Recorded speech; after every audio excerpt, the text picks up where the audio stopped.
my calculations are correct, when this baby hits 88 miles per hour, you're gonna see some serious shit. They're here. Do you really think you have a chance against us, Mr. Cowboy? Yippee-ki-yay, motherfucker.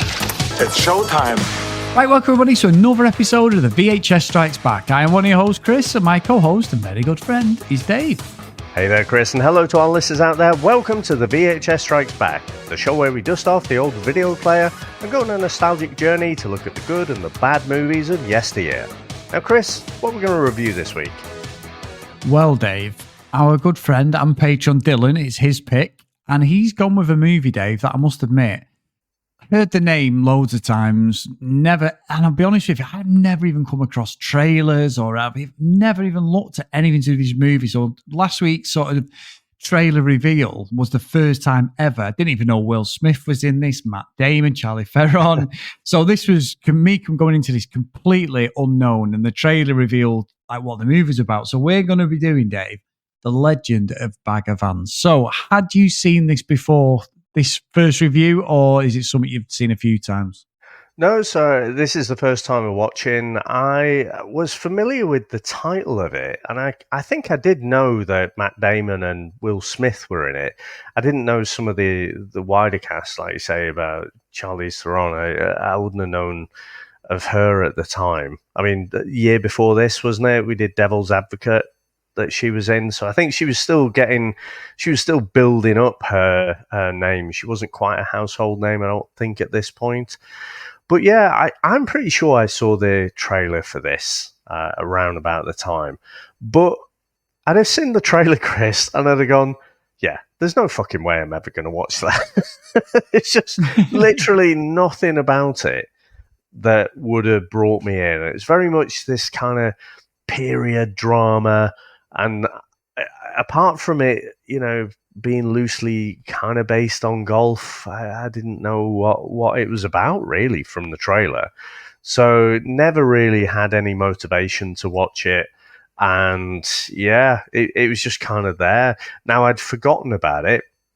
If I sat down and, you know, in our lists, remember back in the day before we even started VHS, and we were thinking about films to put down, what do we want to make sure our first 10 are going to be, you know, and all that kind of stuff. I still think I blame myself for going off the rails with, I think it was episode 3, doing the Exterminators, and that broke the seal. Before that, the idea was we'd do all these massive blockbusters and stuff.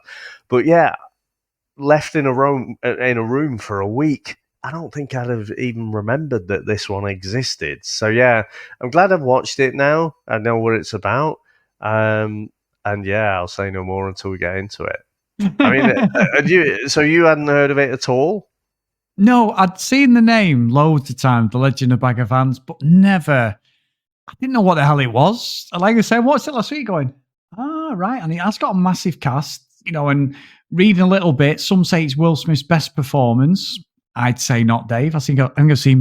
Well, let's not spoil it, Chris. But I wouldn't say it's one of his best performances. But no, overall, no. I know I'm sort of interested with Dylan how he's came to this one. Is it one that he loves, or is it just one to sort of test us, like our good friend Blake does sometimes, Dave, or John Hammond, or Spider Dan, amongst others. So it's interesting that we've gone down this route because it's 2000, it's 24 years old. And it doesn't seem that long ago, but then, like, obviously it's a period movie as well, so it's set in the 30s. It's interesting going back, but just seeing how young Will Smith and Matt Damon are. Charlize Theron looks exactly the same, Dave, which is very weird. We've covered about 4 or 5 of her movies now, but yeah, it's going to be interesting what we think of this one, shall we say. Indeed. Well, with that, Chris, should we get into our trailer? Let's go. Maybe I better come back when you're not so busy. Busy? Well, I thought you were going to say drunk. The fact is, there's enough whiskey in the state of Georgia to get me drunk enough. Well, how drunk is drunk enough? It's all a matter of brain cells. You see, every drink of liquor you take kills 1,000 brain cells. And first the sadness cells die, so you smile real big. And then the quiet cells go, so you just say everything real loud for no reason at all. And finally come the memory cells. These are tough to kill. We need someone from Savannah in the match. Who's that? I could have killed you out there. Oh, no, sir. See, I set myself directly in front of you. Because judging by how you was hitting them balls, I figured that's where I'd be out of harm's way. Bagger Vance, the name? Hey, you lost your swing. We got to go find him. I heard my dad tell how you won every tournament there ever was. The Junuh you was, you ain't never gonna be again. Ever. You don't know a damn thing about me. 10 years and not one single solitary word from you? You don't do that to someone you love. It was too long ago. No, it wasn't. This is becoming embarrassing. Oh, no, sir. It's been embarrassing for quite some time now. I can't do this. Yes, you can. This isn't your shot, Bagger. Nope. It's yours. There's some storm we're brewing. What was it, Adele? What did you like about us? I like the way we danced. Inside each and every one of us is something that's ours and ours alone. Was there something you wish to discuss? Because this might not be the right time to. Play will continue! Cars! Get your cars, boys! Yeah, I always felt a man's grip on his club just like a man's grip on his world.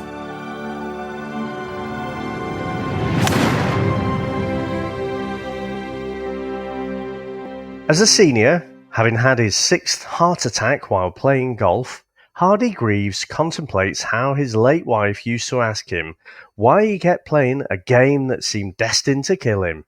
Explaining his love for the game, the story begins with his childhood idol, Rannulph Junuh. I'm pretty sure that's not how you pronounce it, but, you know, we'll go with that. So, Chris, what do you reckon to the opening of this movie? Well, I've got to say, Dave, fucking 6 heart attack. That is some going if you're still going. Whether you like golf or not, luck is definitely on your side. He should have bought some lottery tickets, this Hardy Greaves.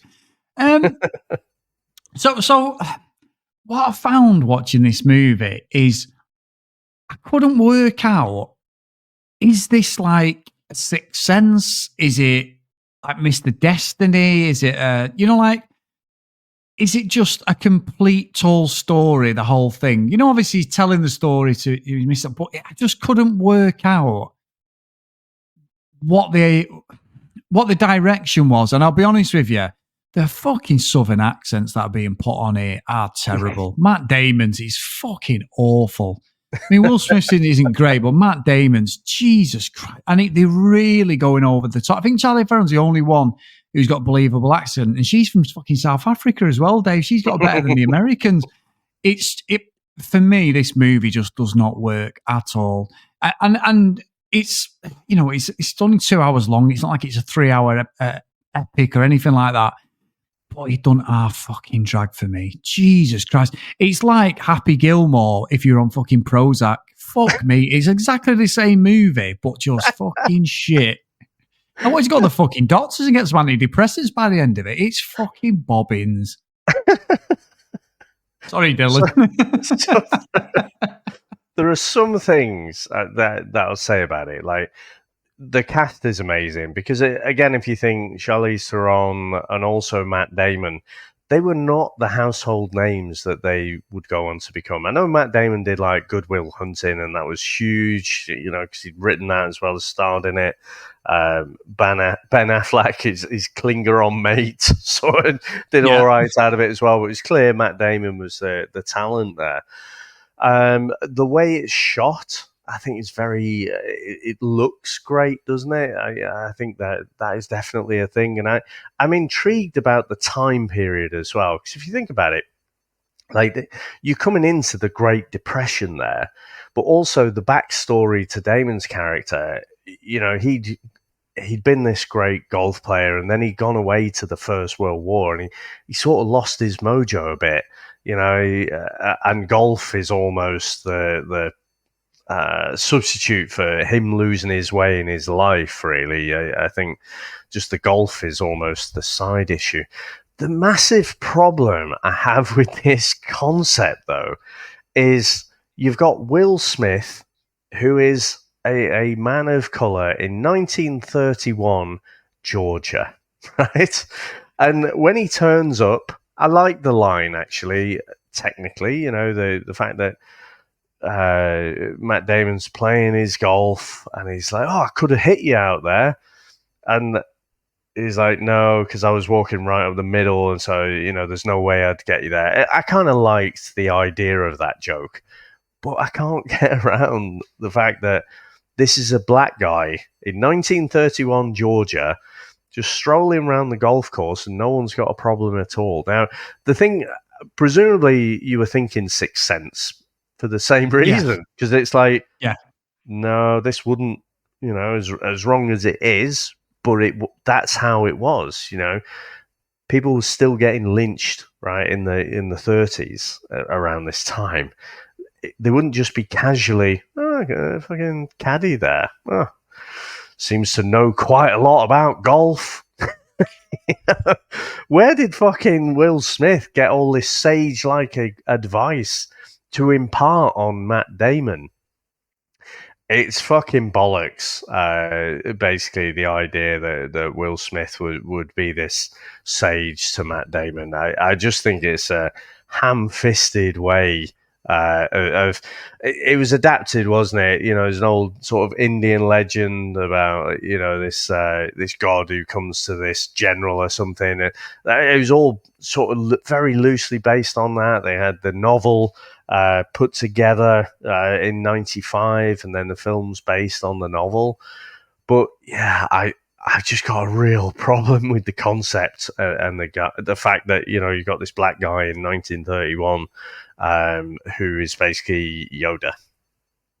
Yeah, and you know what, Dave, and it is difficult to navigate, because that's sort of what I meant with the ghost analogy, sort of Sixth Sense, because Bagger Vance, he mentions him, Junuh mentions him to different people, but it's almost when he's like doing the clubs, and when he's like, even when he first appears, when he's swinging from nowhere, I'm like, is he a ghost? Like, what's going on here? It only seems to be the dialogue is between them two. I was waiting for that big reveal, at some point. And he would be shot, wouldn't he? He's just literally 100%. I was waiting for the race. Yes, yes. David, I swear to God, I was waiting for the racism. I was waiting for that. I've seen the movie. We've all seen the movie. We know history. It's literally not even mentioned at all. And it's the fact as well, I might be completely wrong here, but looking at the extras, Will Smith is the only black man on the whole set, which I know that's probably something to do with the plot and everything, but it just doesn't sit well with me at all. I'm with you on that. And that's why I'm saying, like, is it some subconscious thing, especially the end bit? I don't know, we're jumping a little bit, but fucking Matt Damon, right, Dave? When you watch these movies and you've got, so when he's doing this swing bit and we meet Bagger for the first time, who, let's be honest, he's probably one of the most amazing men ever, Dave, says he can't swing. And knowing Will Smith, he has had lessons just to swing that ball a couple of times, hasn't he? Everything he's ever done, Muhammad Ali, he will have been at a level where he could probably play golf to a high standard, even if he's just doing a couple of swings. But Matt Damon genuinely can't swing a club. I play golf, not very good, Dave. I don't play it. I'm absolute bobbins. And when he's hitting them, and I'm thinking, yeah, that looks like me on a pitch and putt, or that looks like me when I try and go and play 18 holes when I used to play. And then obviously we're meant to believe that Bagger Vance comes in and just shows him, like you said, Yoda, the way, concentrate, it's all about the green, the clubs, the woods. There's all these like things. It's all about, and I've looked at stuff on YouTube. I've read things like, is he a ghost? Is it like, what is the meaning of the movie? And a lot of people are saying it's to do with like your inner self when you lose it and you need to, and I'm like, I didn't see that at all. It just felt like I was watching some absolute period drama, Happy Gilmore, without any of the laughs or any of the fucking fun in it, because the golf made no sense. He'd do like one shot, and the next minute, the whole fucking village is talking about it, or the town, not the village, the town. And I'm like, but they're in the middle of a game. And these things, there's no internet. The way, I know you're supposed to be word of mouth, especially at the end, but I'm like, fuck off. And it is a posh person's game, golf. It's a middle class game, really. It's not as bad as tennis and that to get to a level, but golf, you do still need to invest in proper clubs, lessons. You've got to be at the best fucking golf club itself to play on the best greens and all that sort of shit. You know what I mean? I used to play at bloody William Road Golf Course in Ermston, an Altrincham golf course, absolute piles of shit. But that was the best I could do. Municipals, I would never join a golf thing. So this again, Junuh's from a posh family, and he's a bit of a pisshead now. He's won like the Open. Where's Bagger Vance going for his golf fucking greens? That's what I mean. That's what I mean. He's bullshitting it. Like he's like, oh, woe is me. I've won all these US Opens and all that. Yeah, fucking great. And that's the thing. He might have lost his swing, Dave, but there's no way his swing would have been as bad as what Matt Damon was doing. That is like me and you just getting on a tee and just trying to crack a ball or going on a driving range. I didn't believe any of that for a minute. Yeah, I mean, this was directed by Robert Redford, and I think the original idea was probably that, you know, he was probably going to star in it, and there were going to be slightly older characters, and then they probably just aged everyone down, you know, to basically, I don't know, it's Hollywood in it, you know, get the younger crowd in to watch this fucking golf film. But again, I feel like if you had some old white guy, you know, maybe like a whole Caddyshack thing or something, you know, and again, he was giving the sage-like advice, it just takes me out of it, the fact that they've got Will Smith playing this character. So when they got rid of slavery, it was like 1865 or something. So Georgia, 1931, you're talking like 65 years after that, right? And I think, so you and I have talked about, been looking into Sonny Liston's life. So if anyone doesn't know, Sonny Liston, you know, he's a fucking great boxing champion, and he was the first person that Cassius Clay, who later became Muhammad Ali, you know, beat to take the World Boxing Championship. But he had grown up on a plantation. He had all the fucking scars across his back because his dad had fucking been a bit of a brute with him. And you sort of think, well, Bagger Vance is probably in and around, you know, the Sonny Liston age, or at least some of his siblings and stuff. And you sort of think that's the kind of fucking person Bagger Vance would be. Not this like, oh yeah, you know, to play golf, you've really got to do this. And there's so many other things about the movie, but that, just as a concept, the whole thing falls down for me. I just can't get my brain away from how the fuck does Will Smith know how to play golf in the first place? Who's letting him onto the golf courses? You know, when Tiger Woods came through, it was still kind of a big thing, wasn't it? It's like, oh, this guy of colour, he's like fucking great at golf. Bit weird that was, when did he first break through? Was it in the 80s even, or was it 90s? 90s.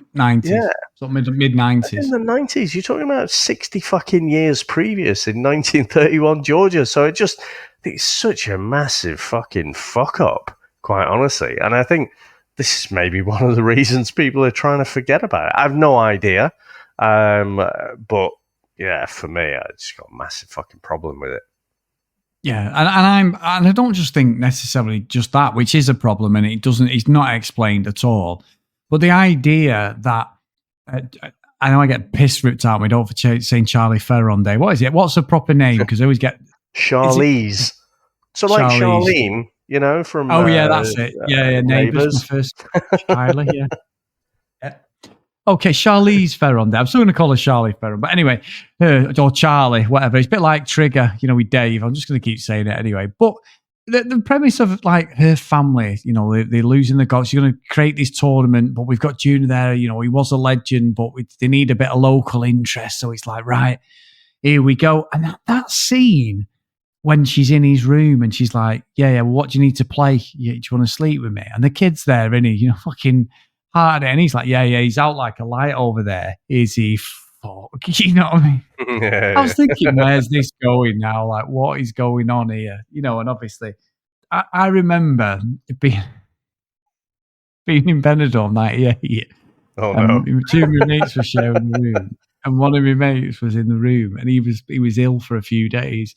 and one of my mates was doing some things with somebody may have picked up, Dave, and my mate was under the fucking quilt peeping through. I never forget that. Fucking horrendous. And I kept thinking of that, but they were 18, 19 consenting adults, like all three of them. Well, one of them wasn't. He was just watching. He was like a voyeur, Dave, shall we say. But anyway, this kid situation, I was like, oh no, I don't know what's going on here. But obviously it's all a bit of a ruse, wasn't it? He sort of played her at it.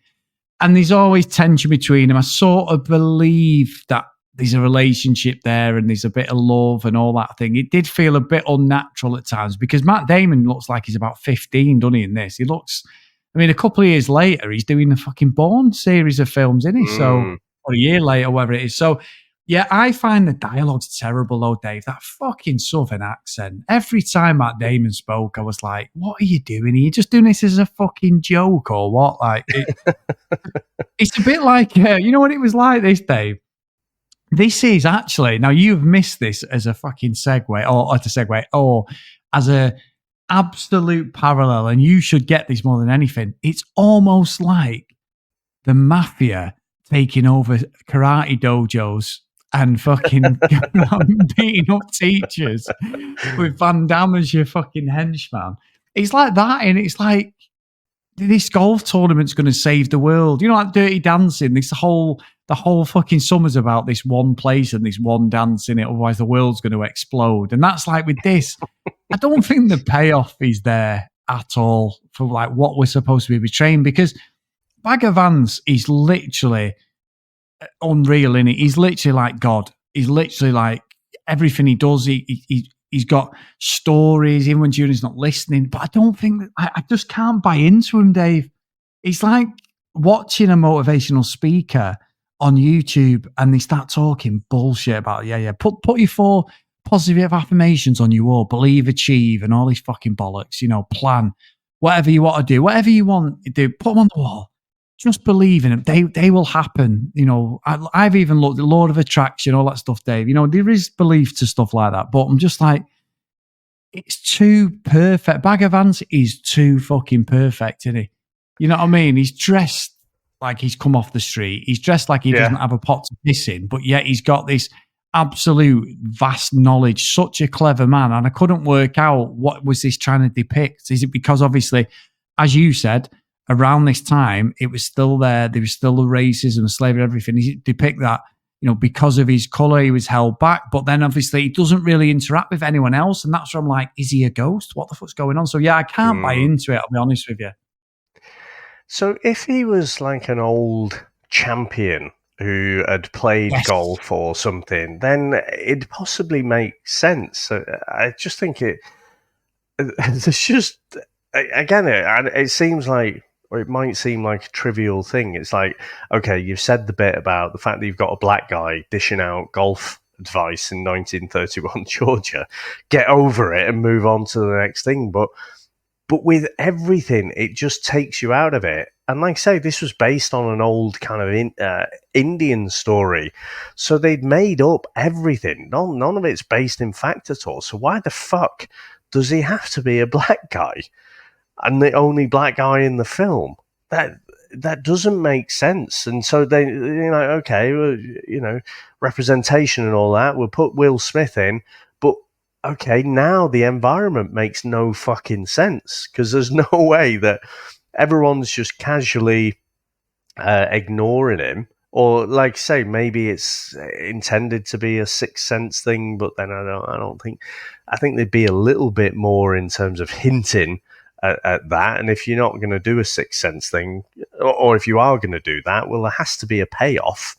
There was no payoff here at all. And so, yeah, I'm just wondering, where has he got all of this knowledge from? And if he was an old golf champion or something like that, or it's just even hinted that he's an old golf champion and just now he's wandering America, with his bag and everything and shitty clothes. It looks like a fucking hobo. Yeah, I was thinking came from Kung Fu, dishing out fucking golf advice to people. Maybe I could get behind that. Yeah. Fucking nonsense. Okay, again, reality is he'd have been chased off the fucking fairway, wouldn't he, with clubs and stuff? And it's just not addressed, and just a massive miss, and such a shame. And I think because I'm taken so far out of the movie, I'm sort of being critical of everything else then. So there are bits about this story that I think I could get behind. Like I say, I like the fact it's set in and around the Great Depression time. So, there's lots of people falling on hard times. That was when I think it was 1929, the whole stock market crashed. But it was the years after the whole after effects. And America didn't really get out of that until the Second World War. They was still in a depressed economic time, so people were finding it really tough.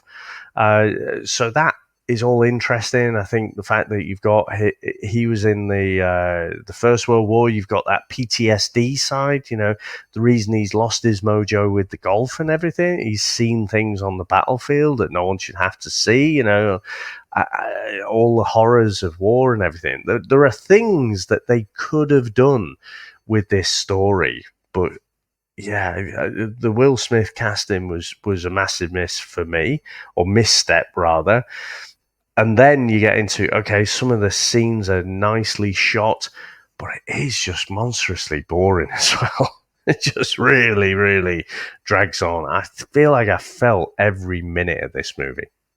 Yeah, I'm with you. That's a very good way to describe it. And you did say earlier, if it had been an older cast, and I think Robert Redford was probably going to play. It was supposed to be Robert Redford, Dave, and Morgan Freeman as obviously Will Smith as Bagger Vance. So that was the original intention. But Robert Redford felt it worked better with a younger cast. I would say I don't think it would.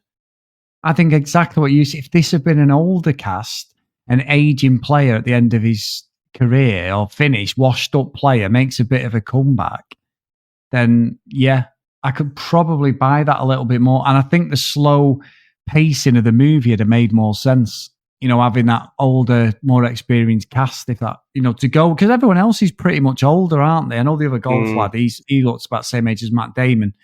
He looks like a clone of Matt Damon, to be honest, probably a better looking Matt Damon, but yeah, he's a bit of a clone. But yeah, I do think that I'm with you. I feel that it just fucking plods along, doesn't it? It's like, there's got to be a massive payoff here. There's got to be something. And I think ultimately, by the time we sort of get to the sort of tournament, really, Junuh's not done a lot to get his swing back, has he? He's had a couple of, Bagger Vance has sort of talked in his ear, give him a few words of wisdom, and then he does a few lucky shots. And what's weird is, when he's doing some of the shots, as I said before, he pans to, the town. And I'm like, well, what the fuck's going on? Is the golf course at the back? Las Vegas has got the fucking airport, the runway's literally and it is at the back of the fucking hotels. Is the golf course in the town or something? Because everyone seems to be able to get to the fucking golf course in about 10 seconds, can't they?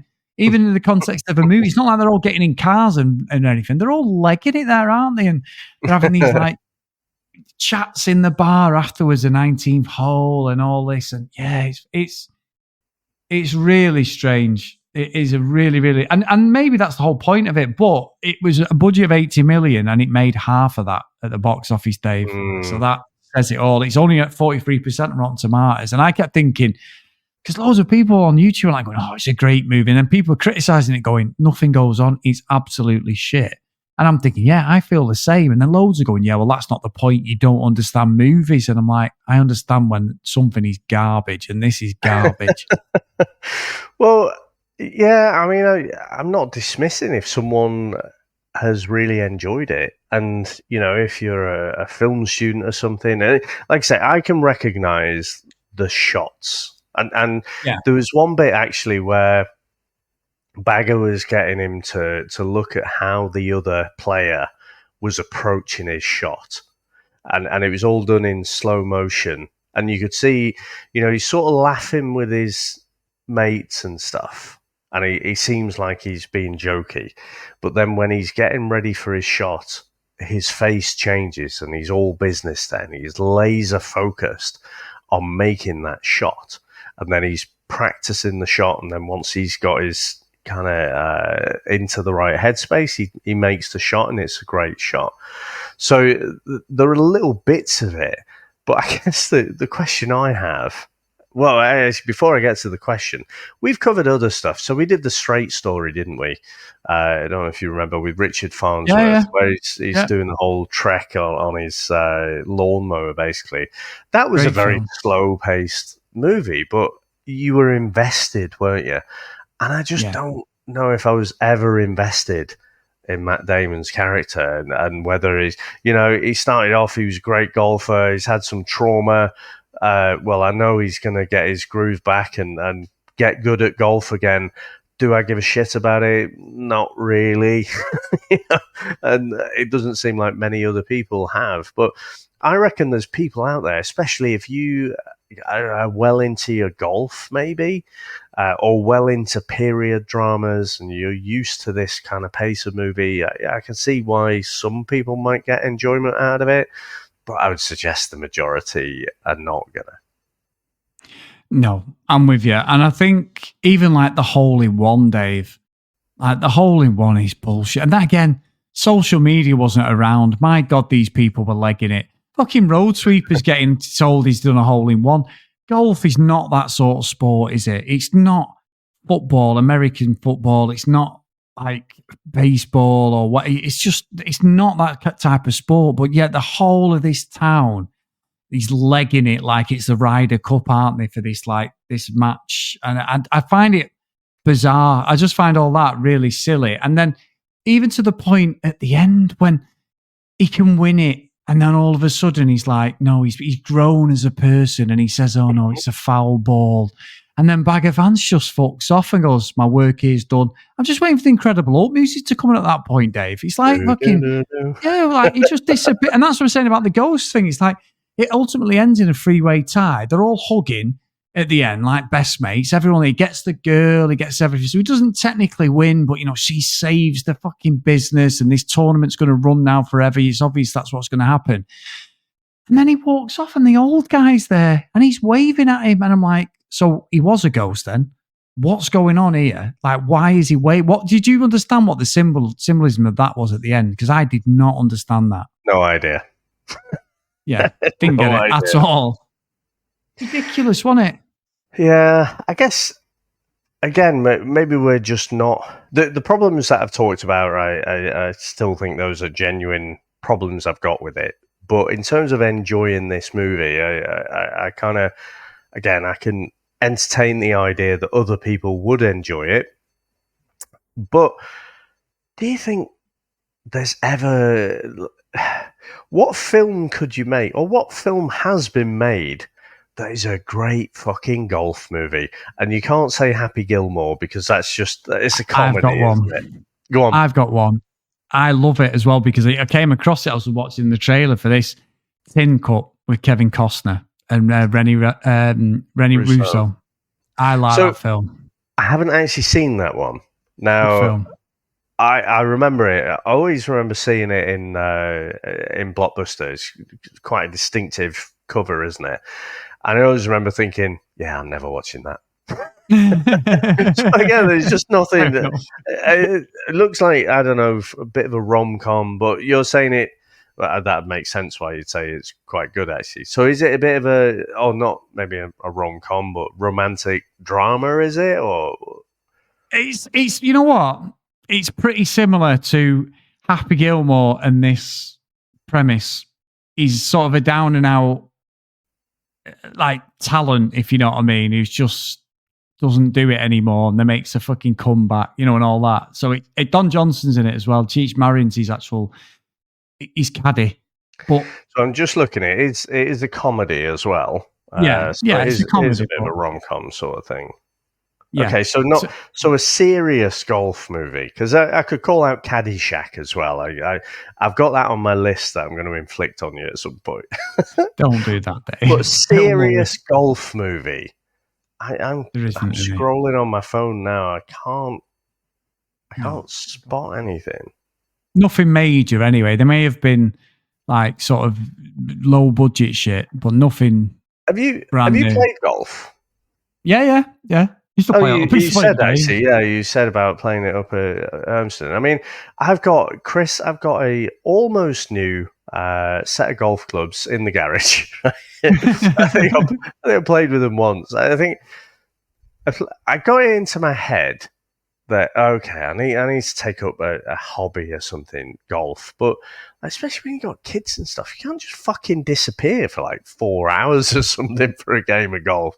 So it never really worked out for me. But playing it in that small little window, I remember there were some times when you're trying to hit the ball and you're just fucking slicing it all over the place, and you hear that awkward like doom, and it fucking p-rolls across the floor or whatever. But I remember I hit this sweet fucking ball and it dropped right on the green. I can see it in my mind's eye now, and it was so satisfying. And I thought to myself, I have fucking nailed this now. Next shot, dump. 3 yards. It's terrible. And it was so frustrating. So I can see why people really get into playing golf. But I'm just thinking, there's nothing about golf, I don't think, that would make a good movie. You know, unless you have a killer story and then insert any particular sport, I just don't see how you could make it interesting. No, and I agree. There's a Ryder Cup. If it was a true story, or I'll tell you which one that will probably get made is the life of Tiger Woods. From being the ultimate, you know, there'll be a biopic somewhere, Dave. There'll be an absolute class movie about how he won the Open about, I think it was 2019 from nowhere, because he'd been so poor. He had the injuries, the arrests, all that sort of thing, the drink, the drugs, everything, the sex addicts, everything ruined his marriage. There would be a hell of a movie on Tiger Woods and his comeback. You know, like he's still around and about, but he's still got them. His son's actually phenomenal, by the way. His young lad, he's unbelievable. Right. So I think he's going to be as good as him. But I don't watch golf anymore, and I'm with you. The Ryder Cup is the stuff that I would watch now. I'm a proper fair weather fan with golf. I used to sit there at weekends watching the golf. I remember Nick Faldo beating Greg Norman. I think it was the US Open. And Greg Norman was romping it, and on the last day, he just fucking bottled it. And Nick Faldo just beat him, and I stayed up to about 2 a.m. watching that. I used to watch it on Sky Sports all the time, but I was never good at golf. And with you, when you play it, it's pretty fucking boring. When it rains, it's horrible. You know, if you're on a golf course and it's pissing down and you're knackered at the end of it, you're absolutely knackered. I mean, when we were kids, we used to go on the pitch and putt near our house. And by the time this is true, I remember my brother Adam was a bit of a hothead. He's a year younger than me. He's there. He's swinging away. He's fucking about. And I'm like, let me have a go now, you dick. Because there was people behind us ready on this pitch and put near our house. He swung as I put my fucking ball down on the tee right on my head, Dave. Fucking knocked me on the floor with a golf club. Fucking whatever it was, like a 9 iron. Then, this is on Jordan's life. I am not lying to you, right? So he'd just done that to me in this thing. These people run over. He's pissing himself laughing with my best mate, thinking it's fucking hilarious. This is on my life. This happened. We get to like the 18th hole. And it's only a pitch and putt. They're like 60-yard pitches and that, near my old house it was. And we used to go on all the time. I swear to you, this is not a lie. This is no bullshit. I hit a shot, right? And it went behind a tree, right? My brother said to me, don't fucking go over there. He said, because he was like, don't go over there. Because we had literally had a punch up then because he hit with a golf club. Then it was fucking full on WrestleMania at that point. Before as he did that, these people were separating us. I was trying to kick the shit out of him. But we'd sort of settled everything and we're there. And I went and hit this ball and I'm like, fuck. And I was still a bit annoyed about him hitting me. He shouted 4. I was hid behind this tree where my ball went. I stuck my head out, Tom and Jerry style. Oh yeah, the ball hit me straight on the fucking head. I am not a fucking lying to you. It's no exaggeration. The odds of it hitting me, well, he fucking went again, didn't he? And by the time I got my senses, it was like Benny Hill. I was fucking chasing him around the golf course with a club like he'd done it on purpose. I was fucking I had a massive fucking golf ball bruise on my head. Oh, it was fucking... The chances of being clocked around the head with a golf club. And then he actually said 4. And as he said 4, you know, the intrigue of putting your head around the tree. It's like a cartoon. And it just hit me square on the fucking side of the head when he hit with a club. fucking fuming I was, honestly. I'm still annoyed about it now, actually. But yeah, I'm telling you, you couldn't make that up. The odds of that happening would have been 1,000,000 to 1.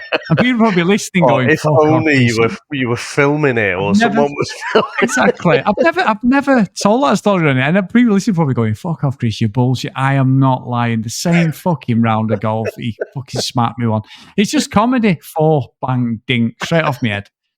Fucking hell. But yeah, so then we were really bad because when we were finished, we were getting bored and we'd start fucking teeing off into the middle of the quadrant, which is near Lancashire Cricket Ground, and just fucking whacking balls across the fucking quadrant roundabout as cars were going past and that from the park. Oh, it was so bad, Dave. I don't want to talk about what we used to do. We used to get bored. Fucking little shits. But anyway. So I think we've got to the conclusion, though, that golf is not a great sport to translate to film. No. I mean, in terms of a movie, because I think you're right. If they did Tiger Woods' life, then that would be interesting. He's quite a complex character, isn't he? But for me, that would be about his life, and golf is like the side piece, whereas golf is front and center in this movie. It's all about the golf, isn't it? In the same way that boxing is the center of Rocky. And I know there's all this stuff about him being a complicated character as well. But yeah, I just don't.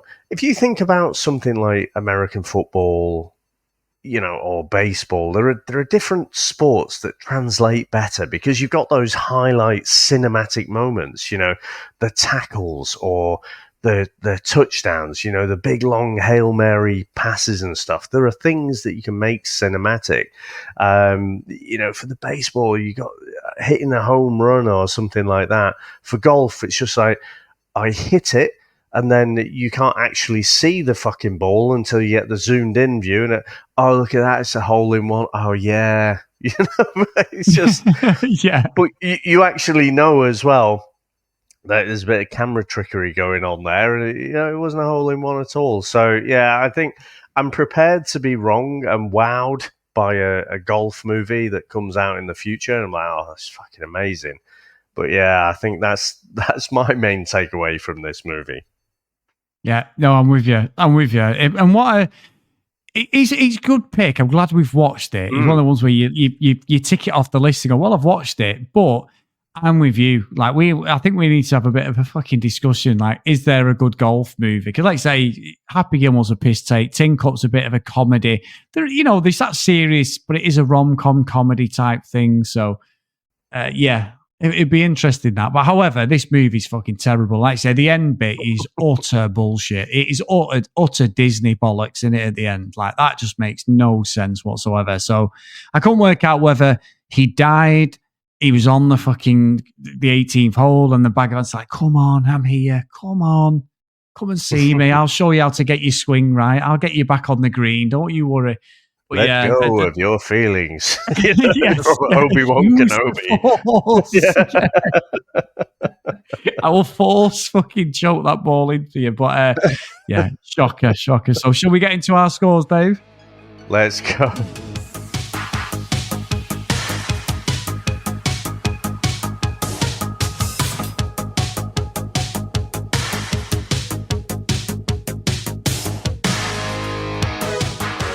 There's going to be any prizes for guessing where we're going here. So, Dylan, I'm so sorry, mate, but this movie's fucking garbage. And the fact, Will Smith, I really like Will Smith. He's acting in some of the more serious stuff. He's brilliant. But this is like Disney fantasy, as I said at the start. It's Happy Gilmore on fucking Prozac. It's just so fucking depressing. Matt Damon is absolute shocking. And that accent is terrible. Charlize Theron, Dave, not Charlie Theron, actually. Charlize Theron. She's the only one who pulls the accent off, but there's probably more things I wish she had pulled off, Dave. Might have made the movie a bit more interesting. It's garbage, utter garbage. So I'm actually going to send it to Alder Dave. I think this is one of the poorest movies we've reviewed this year. I think it's terrible. It's not the worst, but my God, was this an absolute slog and a half. This was like hitting the ball into the bunker, which is an 8-foot bunker, Dave, and you sit there and you watch them memes where they just keep hitting the ball and they can't get out the bunker. That's what this was like for nearly all the movie. There's no payoff. Garbage. What about yourself?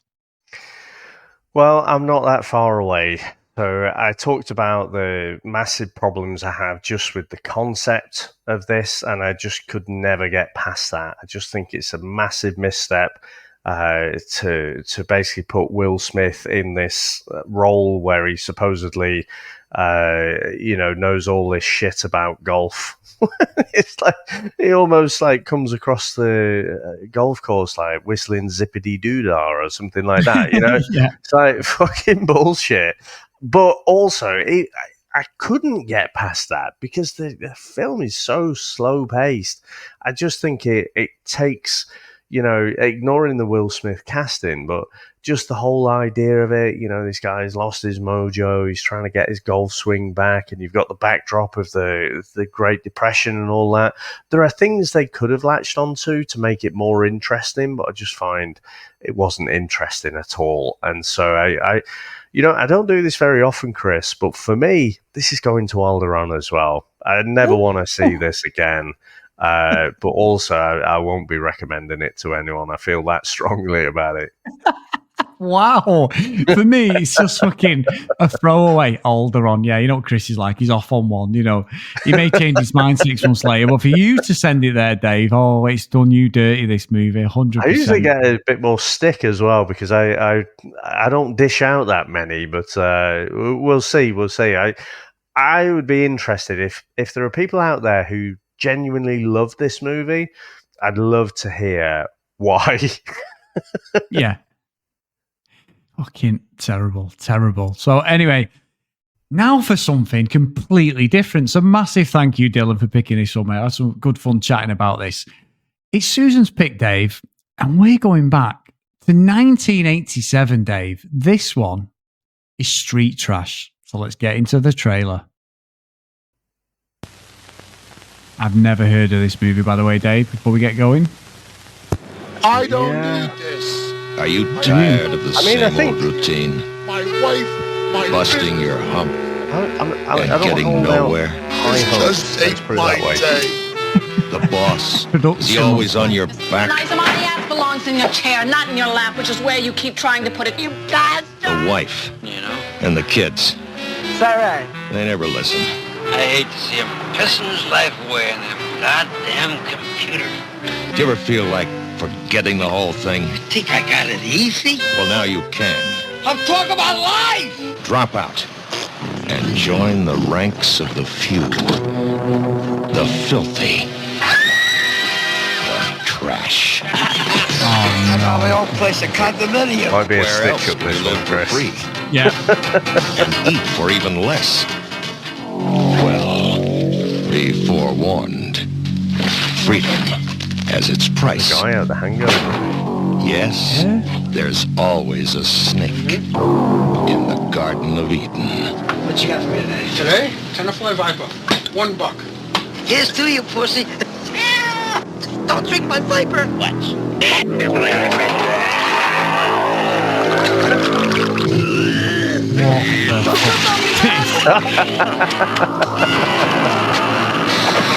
No expense spared for the special effects.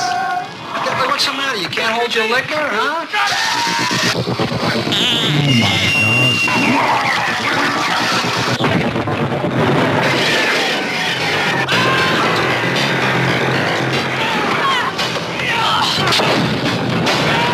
Street trash. I've literally It's easy to find my jaw is on the floor here. all over the place. Street trash. Oh my God. Susan, My what have word. you done to us? I mean, Susan's picks have been a bit patchy, haven't they? I think Hairspray was the last one, but what did we have before that? There was Pandemonium. Yeah. Some belters. So, yeah, that should be interesting, that one, Chris. Thanks, Susan. If you do want to support us, please go over to patreon.com/the VHS Strikes Back. If you want to email us, the VHS Strikes Back @gmail.com. If you want to follow us on social media @VHS Strikes Back. So, Susan, that is a heck of a pick for next week. So I'm interested in where that one's going to go, Dave. I'm not even predicting. Watching the trailer, I don't know what to say. But, however, we do appreciate all you wonderful patrons who've supported us past and present. Unbelievable. Is that going to be necromantic levels, Dave? I do not know. But anyway, the roll call of honor for today is a massive thank you to John, Mike, Lee, Helen, Dylan, Stephen, Trent, Dan, Justin, Susan, Timothy, Matt, Hales, Kent, Looking at the Green, Herbs, Jack, Math, Blake, John Hammond, and Mr. Tony Farina. So thank you so much, guys, for your support. Amazing support of the podcast. We really appreciate it. Even if you do pick some really, really god-awful movies. But that's exactly what we're here for. Because if we can't slate them, Dave, what are we doing on this podcast? I haven't run any numbers, but it feels like the percentage of stitch-ups to great picks is. I feel like the balance is changing a bit. Yeah, people read the memo, haven't they? Yeah, I did see. Obviously, a few weeks ago we did Double Trouble, didn't we? I saw that was on John's list. So you actually picked that one, but that was John's. He had it raring to go. So that's the kind of headspace that we're clearly in. So anyway, Chris, for this week's musical little number. So I was thinking, obviously this is, coming out of the 90s, going into 2000s, but we're set in the 30s. So you're around that swing time. So I was thinking, okay, how can I incorporate a bit of swing and also that kind of late 90s, early 2000s feel as well? And I remember having, honestly, I was in, I wouldn't even call them bands, but little like collaborations and stuff. And I do remember talking to this one lad, and he was putting all this like trance stuff, and it was all like stuff I'd never heard of before. I've always been very guitar band focused, and so that always sticks out in my mind. Is it was quite progressive at the time, and this was before Beck, or before I'd really heard Beck at all. And so anyway, enough waffling, Chris. Little bit different this week, but I'm hoping you're going to like it. And I tell you what, I do fancy whoever the AI lady is, and I think you might do too.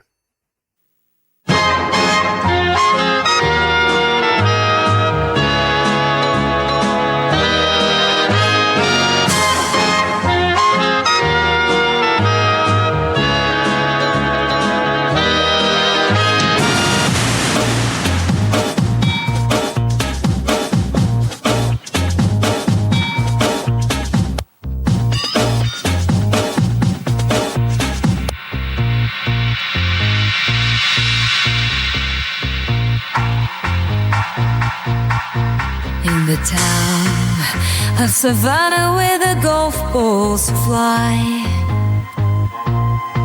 there's a man with a caddy home BQ sign. Junuh lost his swing in the war's cruel dance, but here comes Bagger with his mystical stance. Swing it slow, swing it fast. Bagger Vance, he's got the class. In the dark, find your light. With Bagger Vance, you'll swing it right.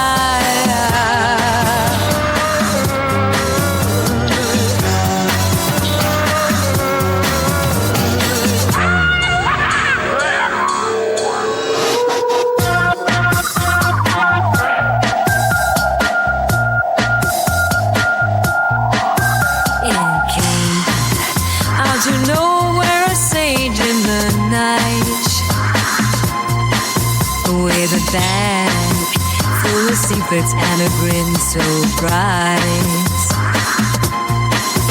finds your authentic swing, he said with grace. And yet it's a magic back to Junuh's face. Swing it slow, swing it fast. Bagger Vance, he's got the class. In the dark, find your light. With Bagger Vance, you'll swing it right.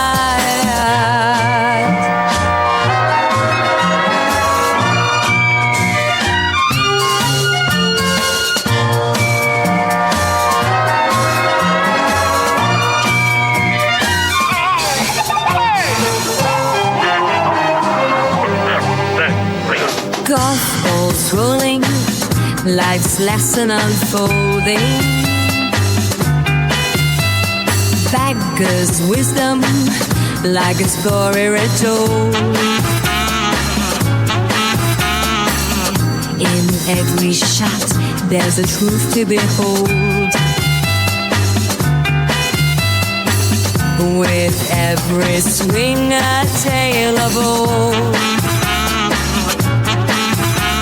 Swing it slow, swing it fast. Bagger Vance, he's got the class.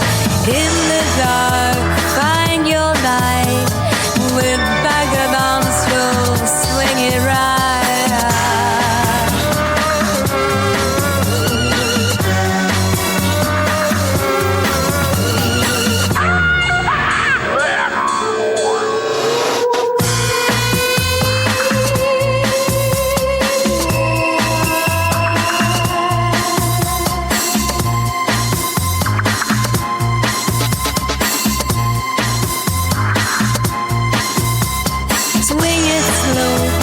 Swing it fast. Bagger Vance, he's got the class. In the dark, find your light.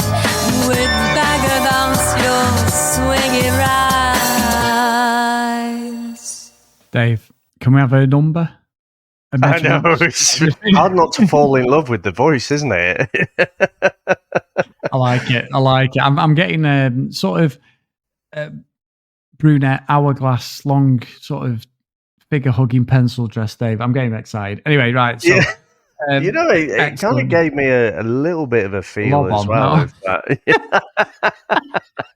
A little bit of the feels. But like a James Bond type.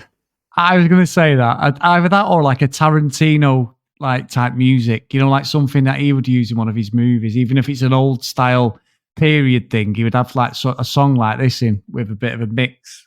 Yeah, but it reminds me as well. I used to probably go into the later 2000s when you could grab a lot more sort of free samples from the net, the internet and stuff, and I was putting together these little sort of dance tracks, but I'd usually start with these offbeat drum sort of patterns like in that song, so it sort of takes me back to that time as well. But yeah, no, it's very a very lovely voice that was on there.